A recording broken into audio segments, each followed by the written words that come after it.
रविवार स्पेशल आज मस्त ना पिठलं भाकरीचा बेत केला होता। मी पिठलं कसं बनवते ते तुमच्यासोबत शेअर करतेच, पण आज यांना ना चहा बरोबर बन मस्का पाव खायची इच्छा झालेली आणि घरातलं दूध सुद्धा संपलं होतं। मग तेच आणण्यासाठी मी खाली आलेली। गेले 2-3 दिवस झाले सतत असं आभाळ दाटून येतं, पण पाऊस तर काही पडत नाही।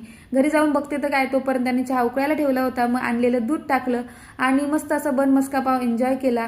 गावावरून येताना कैऱ्या आणलेल्या, त्यातल्या 2-3 कैऱ्यांचं हे मी कैरीचं पन्ह बनवलेलं। पहिल्यांदाच मी हे ट्राय केलं होतं, म्हणजे मी याच्या आधी ना कधी पिलं होतं ना कधी बनवलं होतं। आणि यांनाच बघूयात आता आवडतंय की नाही, पण यांना फारसं काही आवडलं नाहीये, ओकेच आवडलेलं। आणि दुपारच्या जेवणासाठी मस्त असं पिठलं भाकरी बनवायचं होतं, त्याच्यासोबत तोंडी लावायला किस तळला, पापड तळले होते। आता तुमच्यासोबत रेसिपी शेअर करते। जिरी, मोहरी, कढीपत्ता, हिंगाची फोडणी द्यायची, त्याच्यामध्ये बारीक चिरलेला कांदा कापायचा, थोडी कोथिंबीर फोडणी सुद्धा टाकायची आणि नंतर इथे लाल मिरची आणि लसूण जो होतं त्याचा ठेचा आहे तो टाकलेला आहे। त्याच्याऐवजी तुम्ही हिरवी मिरची आणि लसणाचा ठेचा टाकला तरी चालेल।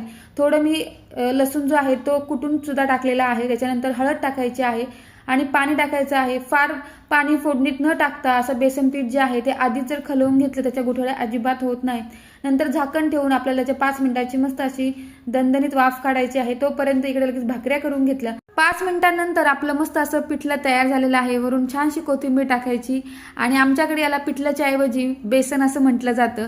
तर मस्त गरमागरम भाकर, बेसन, सोबतीला मस्त असा लाल मिरच्या ठेचा आणि कांदा असं पोटभर जेवण केलं, पटकन तयार झालो। आणि आज आम्ही चाललेलो माझ्या मावशीकडे, कारण माझ्या भाच्याचं आज अन्नप्राशन विधी आहे। दारात सुंदर अशी रांगोळी काढलेली आणि सगळी पाहुणी मंडळी जमलेली होती। तर असं डेकोरेशन केलेलं होतं आणि बाळाचं नाव शंभू आहे बरं का।